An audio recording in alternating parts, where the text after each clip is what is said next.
Good afternoon, everybody. I sent an announcement today just for anyone using the UCD Abacus license. The license server was down last week, but it's now working again. But IT services say they want to move the server, so you'll see an announcement where I'll tell you how to switch the server probably later this week. Any other questions about the lab or any other issues or problems? Okay. So today, I'm going to go through some of the details of the finite element method, and I'm going to adopt a kind of a physical perspective on that. So rather than get heavily into mathematics, I'm going to try adopt a physical approach to make it give you a bit more intuition about how the finite element method works. So when you're using Abacus, you kind of understand a little bit better what's happening. So in the last week, we went through the idea of a real life problem, which is messy, and then we make an idealization called the mathematical model, which introduces some errors to do with the equations, geometry, materials, and loading. And once we have that idealization, that mathematical model, then we can use the finite element method or something similar like that to solve it. So then that was the point we got to. So we said, well, if we have some governing equation, this divergence of stress equals 0, that's just sum of the forces, sum of the surface forces equals 0. That's all that that's saying. So if we do a static stress analysis, this is the equation it's solving. So what the finite element method does is it tries to apply that equation to a node and enforce it in the elements that are shared by that node. So it tries to write this equation in terms of, in this case, displacements at the center node and the closest nodes. So how does that work? I skipped over that the last day. And so in this lecture, we're going to go through some of the basics of that from a physical perspective. Yeah, this just says an assemblage of discrete parts of finite elements represents the whole. So we covered this the last day and said, okay, how do we get from a PD, equation to an algebraic equation? So from a differential equation to an algebraic. So there are three main approaches that people use for deriving finite element methods. We're going to adopt this direct approach. But commonly you'll see in finite element books, depending on who wrote them, they might adopt what's known as a variational interpretation. That's quite a mathematical approach. And there's also something called the method of weighted residuals, which is a more general approach. So we're not going to look at those. I might just put up some lecture slides that won't be examinable, just if you want to look into those, because if you go off to read literature for research after this, they might adopt those approaches. But I'm going to stick with this direct approach because it's easier to understand and interpret. It has some limitations if we wanted to apply that to more complex systems like fluids, but from an understanding perspective, this is fine. Okay, the approach I'm going to take is I'm going to start with some simple elements, in this case a spring, and then I'm going to build up towards, we're going to end up with a triangle. So that once you get to that point and understand that, then you essentially understand 95% of what goes on in finite element method. So imagine we have a simple spring system with some constrained wall over here. I have one spring and another spring. We have a stiffness of the spring, K1, a stiffness of the second spring, K2. I have a displacement for this connection point. I'll call that a node, and displacement is the second point here. I have a coordinate, the x direction. So in our finite element nomenclature, this is an element, this is an element, this is a node, and this is a node. So let's just look at one of these. What variables have we got here? So we got the stiffness of the spring, material property, and we have some kinematic variables, as in things that describe motion. So that would be the displacement of the two nodes. And then we have some kinetic variables, as in those to do with force. So we have the forces at every side. Not too complicated. So key parameters, we've got displacement, force, stiffness, and length as well. Something to do with the geometry as well. Okay, so we know for a spring, F equals KF. the force for a simple linear spring is proportional to the displacement by a constant, which is k. But in this case, the spring, both ends of the spring can move, the two nodes can move. So if both of them move to the left by 1, there'll be no force generated because the spring's not getting any longer. They move to the right by 1, the spring's not getting any longer. So it's actually the difference in displacement between two ends of the spring that govern the extension of the spring. Okay. So the force at the second node is equal to k times the difference in displacement. So d2 is 2.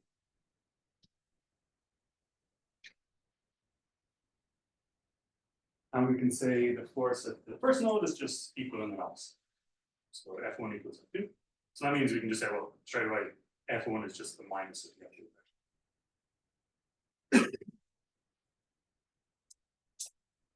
So if I take those equations, the F2 equation and the F1, and I just multiply them out, so k by d2 minus k by d1, and I do the same here, and I just bring the x to the right-hand side and all the displacements to the left-hand side, I have two algebraic equations, a pair of simultaneous equations, in terms of d1, d2, and f1, f2.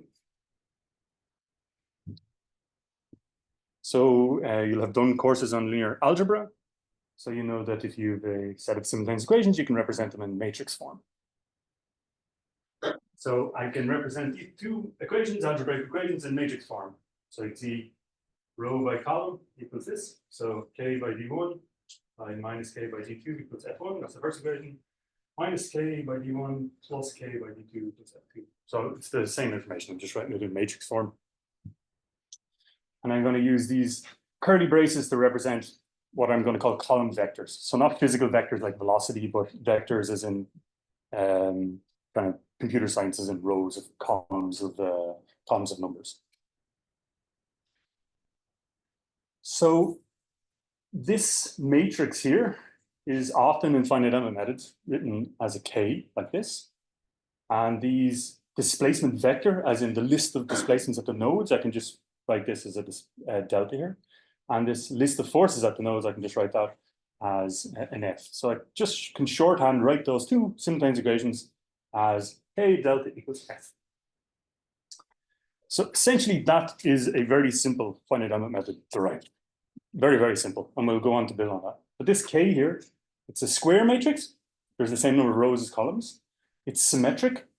That means if I look at the diagonal and I look what's in the top, in the upper corner versus the lower corner, they're equal. So it's symmetric. And the k here is called the element stiffness matrix. So you will hear, I'll use this phrase stiffness matrix. So essentially for any element in finite elements, whether it's a triangle or a square representing heat or stress or fluid flow, how that element will behave when you apply forces or fluxes like heat fluxes to it. It will look something like this, and we call it a stiffness matrix. The reason it's called a stiffness matrix is just historically it was developed for structures first. So it physically represents stiffness. So this is the element stiffness matrix for the simplest finite element, which is called a linear spring. This D, I said, is the nodal displacement vector, and F is the nodal force vector. So this represents the list of the displacements at the nodes in your element, and this is the list of forces at the nodes in the element. Sometimes the stiffness matrix will be written with IJ, so that's called index notation or Einstein notation. So if you did CCM1 last year, you would have done something on index notation. It's just for convenience. Sometimes it's easier to write it that way. And this K by the list of nodal displacements equals the nodal forces. That form, K delta equals F, is the same for regardless of the type of element we're looking at. So if we go to look at a 3D like hexahedra, like a six-faced shape element, we'll also derive a Kx or K delta equals F. We'll derive a stiffness matrix for that as well. And also even looking at different physics, we'll still write it in this same general form. So that was a simple 1D spring. So I'll now go on to talk about some slightly different physics, just so you will to kind of reinforce the general method before we move on to more complex elements. If I look at one-dimensional heat flow, imagine that we have, let's say, some sort of wall where this is your inside, your house, and it's hot in here and it's cold on the outside, and you have layers of concrete and insulation and wood or something like that. So each one of these layers has a certain thermal conductivity. So KT is thermal conductivity. So T1, T2, T3. So you T hot is the temperature here, T hot, cold is the temperature there, and then you maybe are interested in calculating the temperature at the interface between the two and your certain thicknesses. We can adopt the same approach as we did for the stress analysis. Windy spring, we'll just take the element. In this case, at the elements, instead of the displacement, delta 1 and delta 2, we have the temperature, T1 and T2.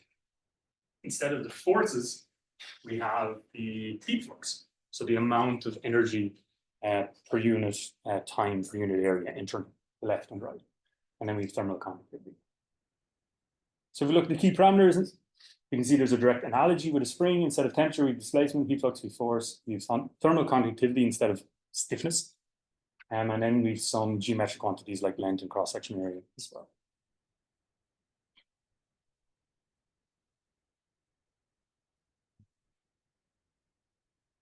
So how do we relate the heat flux to the temperature? So this is how you relate, similar to how you relate the force to the displacement. And we have a simple constitutive law. So in this case, this just says the heat flux at any point, or actually throughout this domain, is equal to the thermal conductivity by the cross-section area, divided by the change in temperature over the length, so the temperature gradient. This equation doesn't matter so much, it's just for this physics, that's the expression that relates Q to T. So we can apply that at Q2, so for the right side of the element, we can say it's the conductivity by the specific heat, or not specific heat, cross-section area, and temperature T at node 2 minus the temperature at node 1 divided by the. We know the heat flux is equal and opposite at node 1, so we can say they're equal to each other, multiply by minus. We now have our second equation. Multiply out these two values for Q1 and Q2. This is just exactly how we did the same thing for the force 1 and force 2, the two nodes. So we have two algebraic equations now for this, like a thermal spring essentially. And I can write that in matrix form. So I just take the K, A, L out. So I'll have a matrix with 1, 1, minus 1, minus 1. I have my list of temperatures at the nodes and list of heat fluxes at the nodes.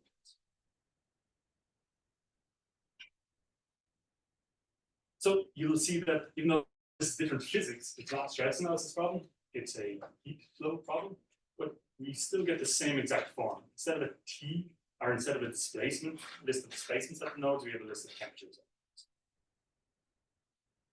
So this stiffness matrix, what we call a thermal stiffness matrix, is nothing to do with stiffness, as I said, just historically, it was developed for springs essentially first. People call this K thing the stiffness matrix. So for all other physics, they call it a stiffness matrix, even though it's nothing to do with stiffness anymore. So a thermal stiffness matrix, we can call it. And T is our column of nodal temperatures, and Q is the column of nodal heat fluxes. Oh, I skip back. And once again, to point out, it's square and it's symmetric.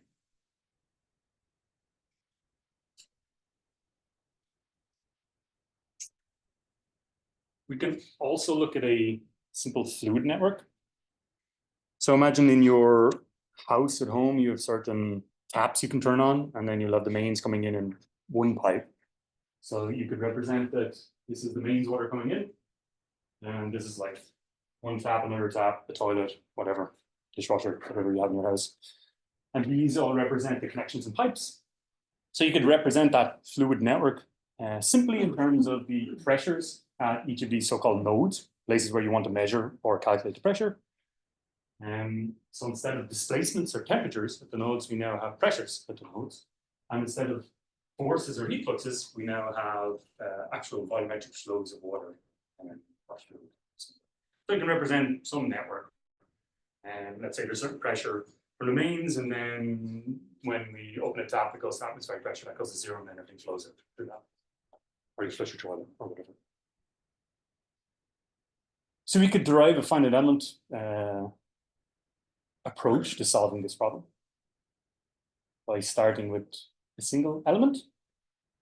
So we'll have pressure 1, pressure 2 with the two nodes. It has certain geometric information about the geometry, its diameter, its length, and then we have the amount meters cubed per second, the volumetric flow rate that goes through here and through there. So following the approach before, similar analogy, we have pressure instead of displacement and temperature, volume flow rate instead of force or heat flow, and then we have some material property instead of stiffness or thermal conductivity, we have viscosity, and then some geometry information. And in this case, it doesn't matter the actual physics, but we just need a formula to relate the volumetric flow in a pipe to the pressure difference across that pipe. And there's this equation is called Poiseuille's law. So if it's laminar flow, this holds. There is a empirical approach for turbines as well. So it depends on the diameter to the port and the viscosity. So it doesn't matter that equation for now. That's like our constitutive law. But we'll do the same thing again. Plug that in. It depends on our pressure difference. So plug it in for Q2 in terms of P2, P1, the difference in pressure at both ends of our 1D finite elements, simple fluid finite element. Q1 equals Q2, they're balanced. So you have an equation for Q1. So yada, yada, yada, the same thing we did before. Now you write them as a matrix form, where the get equation looks like this. We have our Kp equals Q. So once again, we have a stiffness matrix, but it's let's say a pressure stiffness matrix now. It's square and it's symmetric. Instead of having mechanical stiffness or thermal conductivity, we have viscosity. We have some geometric parameters to do with how big the pipe is, or what's our largest diameter, and how long the pipe is. So you can see there's like a clear analogy between these like three different types of physics, but you can essentially apply the same approach. The same standard form, Kp equals Q. So these two types of variables, kind of kinematic variables and then the flux variables.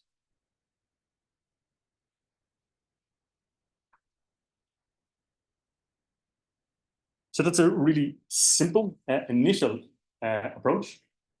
In the next set of slides, I'm going to maybe establish a little bit more general procedural approach where I'll say, we'll take these 6 steps and this is how we'll derive finite elements for a given 2D problem or whatever it is.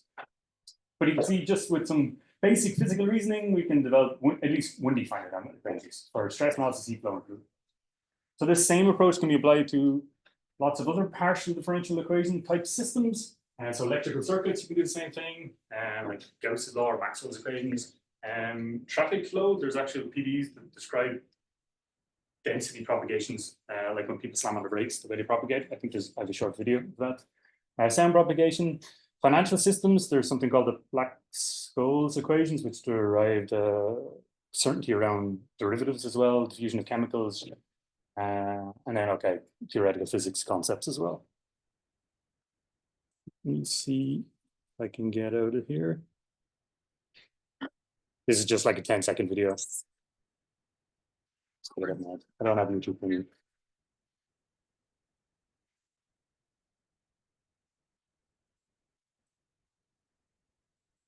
It's just in Ireland. Is that even in Ireland? It's like that here, right? Okay. One more ad. Okay. You don't need the sound. It's just he's saying that they made a circle of cars driving around and told them all to drive at 20 kilometers per hour. Just keep going at uniform speed. And what happens is naturally waves will appear. So you get regions of low density cars and regions of high density. And you can see, let's say, a wave, if you want to talk about it, that propagates backwards. Correct. So when someone slams on the brakes, it's like that propagates backwards. So you can actually describe that with a partial differential equation that could be solved using finite element as well. Some people will do that if you're interested in modeling car traffic propagation.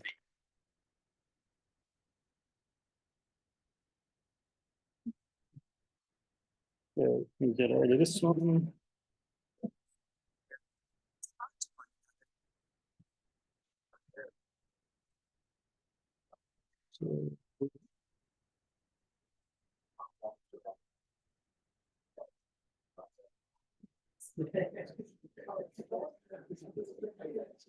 Nope.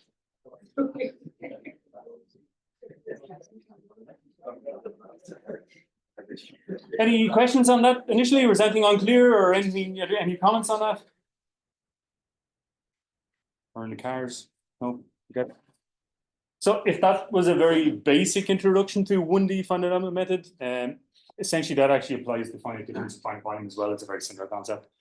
In the next set of slides I'm going to go through now, up until the end of this lecture, depending on our timing, okay, is a little bit more general and specific to stress analysis. So with this lecture and maybe the next couple of sets of lectures, at the end, you'll know if you look at a 2D mesh with triangles, what exactly is going on in the background in optics. How does it actually set those up, and where does it come from? So once again, we're going to adopt this direct physical approach. But the final, just to make it clear as well, the final stiffness matrix you will get, the final set of equations you get, they will be the same regardless if you adopt a very mathematical approach to deriving finite element or a, let's say, physical approach. You get the same equations, it's just the interpretation or the kind of philosophies. So previously we looked at very simple elements, like springs or heat springs, but now we want to what they call structural elements. So the first structural element is called a truss element. It's not that much more exciting than a spring, but it's a natural stepping stone before we get the things like 2D triangles or plates. So these 6 steps we're going to follow. And they might not make much sense now, but then by the end of this lecture, hopefully they will make sense. And then this is the approach that we're going to adopt for all other elements. So what we're going to do is, within the element, we're going to assume a functional form of the displacement field. What the heck does that mean? Well, we're going to find out. We're going to assume that the displacement varies in some way according to some polynomial. And I'm going to explain how we do that and why we do it. Once we do that, we will express this displacement field in terms of nodal displacements. So we're starting with a continuum mechanics problem, a partial differential equation. So we have a stress that varies continuously through the body, a displacement that varies continuously. So we want to replace that with algebraic equations. Rather than displacements that are just a function that vary everywhere, we want to replace it with displacements at particular points called nodes. Once we have done that, then we're going to introduce a strain displacement equation. How does strain relate to displacement? Then how does strain relate to stress? And we're going to write our equilibrium equations and then combine all those steps to get our stiffness matrix. That probably doesn't make much sense, but if I go through an example, I think it will make sense. So the truss element is the first structural element we're going to look at. As I said, it's not that different from a spring element. So truss element is an element which can withstand tensile and compressive forces like a spring, but it cannot withstand shearing or bending forces. So if I try to apply the bending moment or a shearing moment on it, I can't do that. It has no resistance in that direction. So elements that do have resistance in that direction are called beam elements. So if you're using a finite element software and you do want like a 1D element that has a bending resistance or a torsion resistance, they're called beam elements. But we're going to start with a simple truss. Okay, step number 1, assume the functional form of the displacement field within an element. So this is going to represent something physical, like a bar of steel, and depending on the loading, the displacement might have some sort of complex variation. Like if I really had a real solid, like a piece of steel or something, and I applied some loading on it, and I was somehow able to measure the displacement versus distance, I could plot that for different loading. And it might vary depending on the properties of the steel or the loading or where I applied forces. It could vary using some curve that I can't even describe mathematically. Okay, it might like jump, it might have curves and whatever. There are certain restrictions physically on it. But the essence of finite element methods and finite volume and finite difference methods is assume some basic, simple functional form. So let's not try to describe how the true displacement field might vary very complexly. Let's just use a really simple equation. We're just going to say the displacement varies as a function of XL. XL is just my coordinate, so it's just like X. So displacement will vary along the element from here to here. So X is 0 here, or XL is 0 here. XL is equal to L, the length of the element there. So I'm just going to assume it's a simple straight line. So alpha plus alpha 2 times XL. So that's just the definition of a first order polynomial, just a straight line. So there's two constants. This is like your C, your offset, and this is like M, your slope. And so the essence of the finite element method being that if I use the simple form, and then I use enough of these finite elements, then I can arbitrarily drive that error to 0, this discretization error to 0. So if the true displacement varies like this, I just have like 100 elements that are each straight line assumptions, and I'll be able to describe what's actually going on, approximately. So the first step is we're going to assume this certain functional form. I'm going to assume a linear polynomial. So first order polynomial. Later on, when you open Abacus, you'll see that there are linear elements and there are quadratic elements. Quadratic elements, they just assume that this is a slightly more complex. It's second order polynomial. So they'll have a alpha plus alpha 3 XL cubed or squared. And some other softwares out there might have cubed, power 4, etc., etc. And so the more complex this is, then maybe the more accurate you'll find out. So the first thing is assume this functional form. So the next step is, once I've assumed that functional form, I want to write this equation for displacement, which now describes the displacement in my element. I want to write that in terms of the nodal displacement. So here I have 2 nodes, but I could have an element with multiple or with more. So I want to express this in terms of displacement at the node here. So how do I do that? Well, I'll just calculate what alpha 1 and alpha 2 are, the 2 parameters are.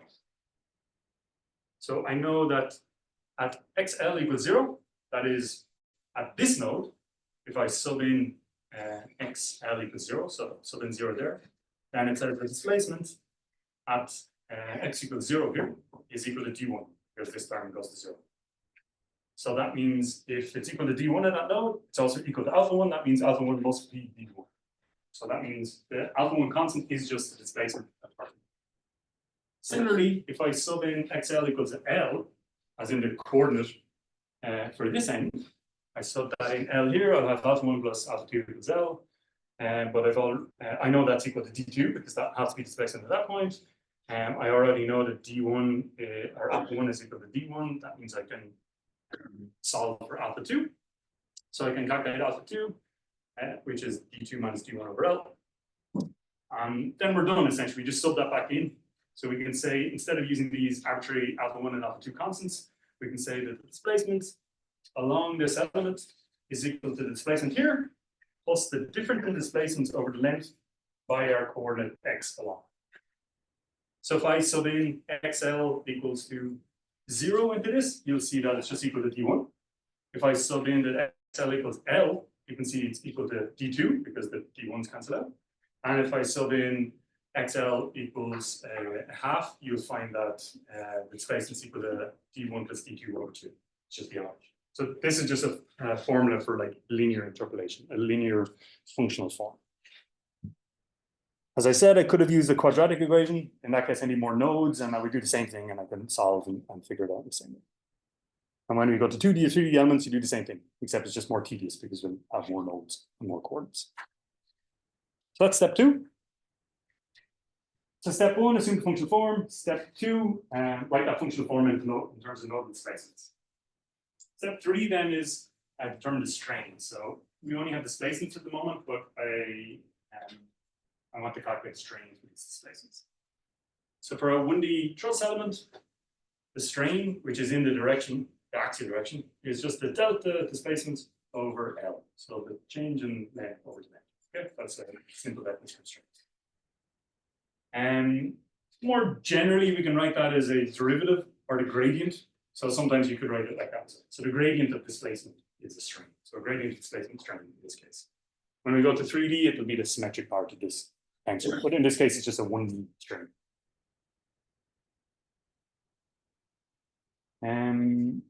Very good. So it's the derivative of the displacement with respect to XR. So I have to differentiate the definition of displacement. So remember, we already know the displacement, the functional form of displacement. It's just this equation. So if I differentiate that, then I get the strain. So differentiate with respect to x or xl. So that would be 0. That's not a function of xl. This is a function of xl. So that goes to 1. So we're left with d2 minus d1 over l. So the strain in our element, surprise, surprise, is d2 over d1 over l. So it's the change in length over the length. So okay, maybe that seems like a lot of effort to derive what the strain is, but this general approach will work for other more complex element types when it's not so clear or intuitive what the definition of strain would be under the strain tensor. One thing to note out, if we assume a linear functional form, a first order polynomial, that means that even though the displacement varies linearly, the strain is constant. So the strain is constant everywhere. It's the same constant value in that element.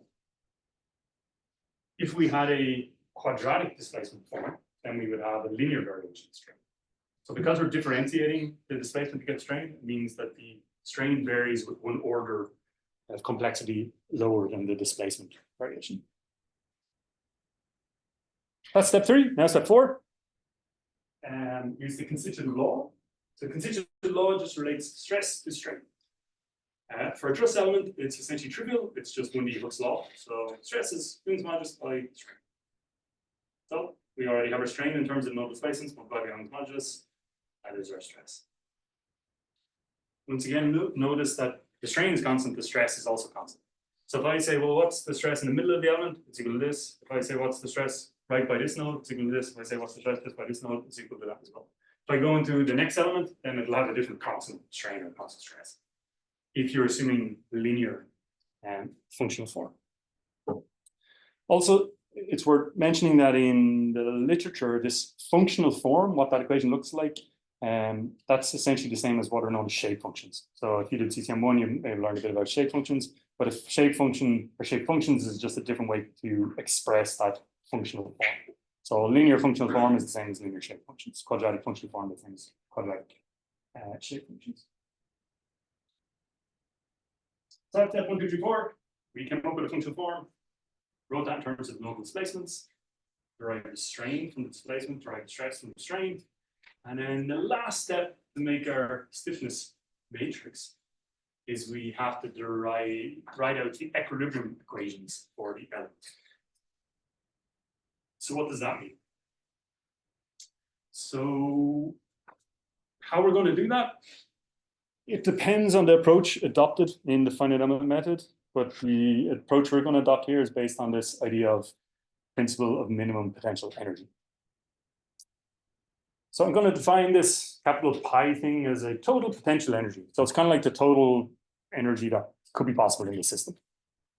And I'm going to define that as U, which is equal to U, which is an internal strain energy, like energy stored within the element itself, due to the internal stresses, minus the energy applied at the boundaries. So like the force by displacement at the boundaries. So this is what I'm going to define this total potential energy as. So the difference between the internal strain energy minus the external applied, essentially force energy coming from the external forces.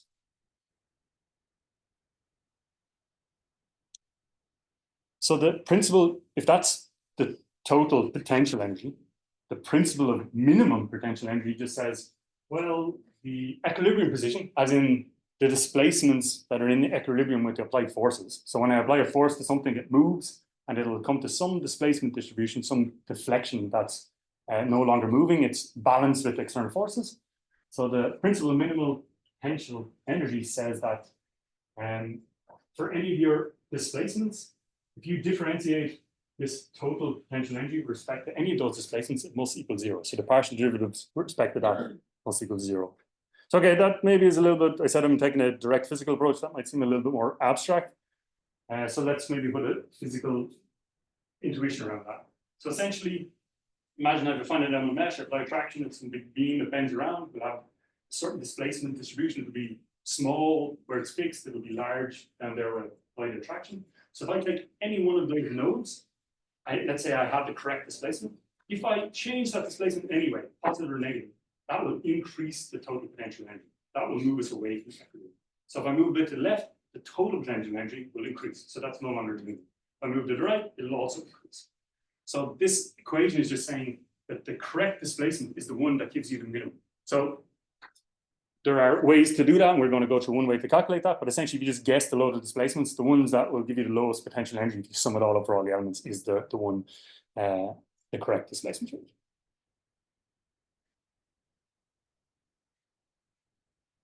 So before I derive this for a truss element, I'm just going to take a step back to this spring element and show what is this total potential energy for a single spring. And then this will help you understand what's going on and what we're trying to do.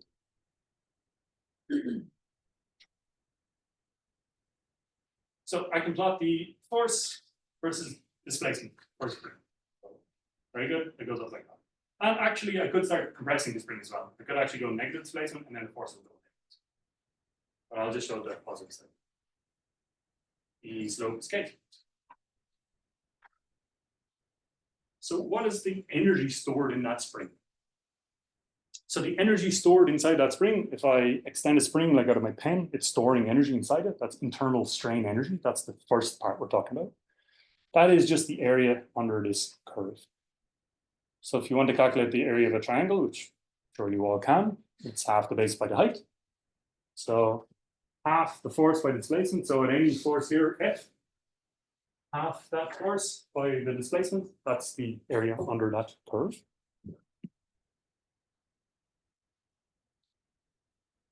And I know that the force is equal to the stiffness times the deflection, so I can sub that in, so I can write it just in terms of deflection. So you can see the internal energy, the amount of energy stored inside a spring is proportional to the displacement squared. So as you keep increasing it, it's like increasing more and more and more, but it's increasing with the square. It's not linearly. So instead of force versus displacement, I can plot internal energy. So this is a spring, but as I start to displace it, the energy is increasing, and it's increasing at a quadratic rate. But if I start compressing it, even though the force is going negative, it's a square, so it's always positive. Internal energy is always positive. You can see that as I'm compressing it more and more, it's also storing. So like if I squash a spring or I extend a spring, it's storing energy in both. It's positive energy in both directions. So that's the internal energy. That's the first term.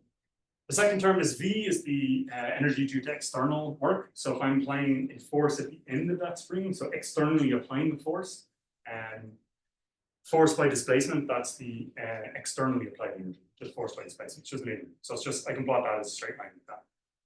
So if I get the difference between them, U minus V, that's our definition of total potential energy. So I just added those two things together. This is my total potential energy. So I've only, in this one simple finite element, it's fixed on one side, there's only one displacement. There's only one unknown. And the principle of the minimum potential energy says that the minimum of this curve is the displacement that's in equilibrium when the forces and the internal forces are balanced with the external forces. The internal energy balanced with the external energy. So if you look here, the minimum is just down the bottom. So how do you mathematically do that? You just differentiate it, set equals 0, that's how you get the.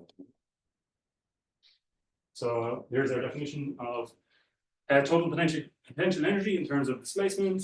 I can just, there's only one unknown, which is displacement, differentiate this thing like that. So you'll have squared, V2 delta x, the 2 cancels out, and the delta drops. So then this principle of minimal potential energy just says K delta minus F equals 0. So K delta minus F equals 0, or F equals Kx. Okay, that's not too surprising. That was a lot of maths just to get the F equals Kx. But this approach hopefully gives you an appreciation of how this derivation will apply to more complex elements.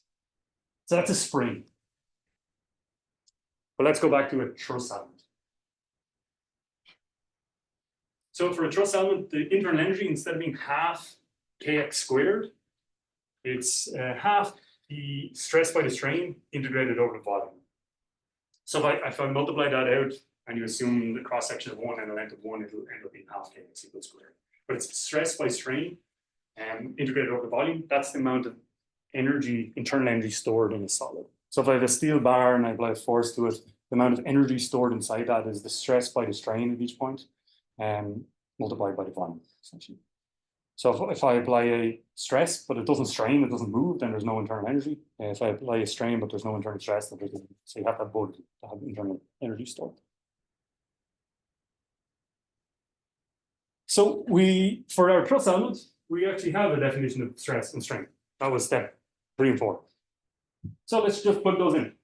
So plug in our definition of strain, which is delta 2 minus delta 1 over L. Our definition of stress is delta 2 minus delta 1 over L by E. So that's where the square comes from.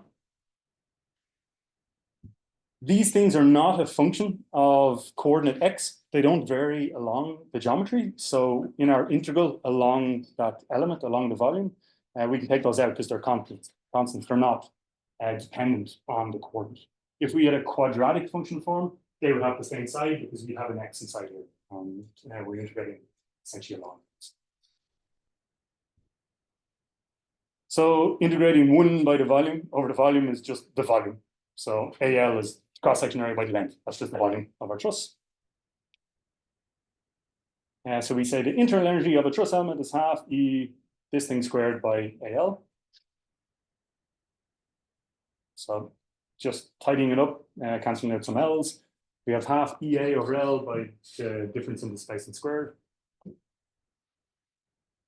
The energy from the external forces is the force 1 by displacement 1 plus force 2 by displacement 2. So it's basically the externally applied forces by the displacements at each of these nodes. And we'll take the difference. So this is our definition of total potential energy for a 1D truss element. So unlike the spring, which only have 1 displacement, 1 degree of freedom, this has 2. So this has D1 and D2. So when there is a single degree of freedom, like a spring, you can say, well, if I differentiate this, find where the slope is 0 with respect to a single degree of freedom, that gives us that equilibrium equation. But now we have 2 displacements, so we will differentiate with respect to D1, that will give us 1 equilibrium equation. We'll differentiate with respect to D2, that will give us a different one. So we have 2 equilibrium equations because we have 2 unknowns or 2 degrees of freedom. So the principle of minimum potential energy says for any of our degrees of freedom, any of our displacements, if we differentiate this thing with respect to a displacement, that equation has to be 0. The same as if we differentiate with respect to D2, it will be 0. If we have an element with 20 nodes, such as quadratic 3D brick elements, we'll have 20 equations, and they'll all be equal to 0.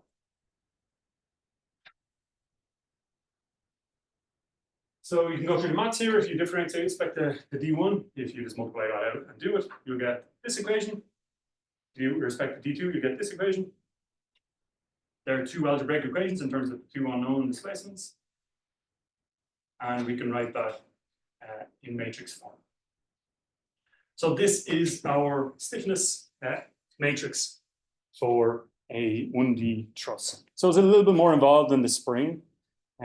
But essentially it looks almost the same for the spring. Remember we had a K here, minus K.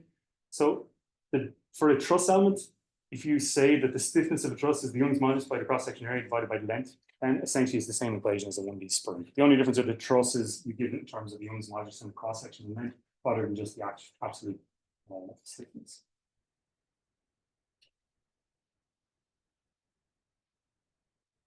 So those 5, 6 steps, assume a functional form, write functional form in terms of displacement at the nodes, write the strain in terms of the displacements at the nodes, write the stress in terms of the displacements at the nodes, and then use the principle of minimum potential energy. That will let you derive the stiffness matrix for more complex elements.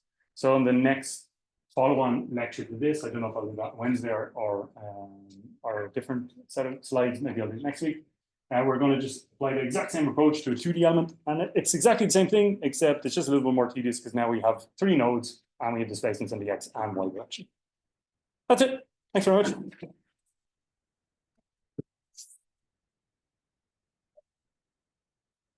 Hello. Someone. Give me 1 second just to stop this recording. Is it recorded? It is. I can get a.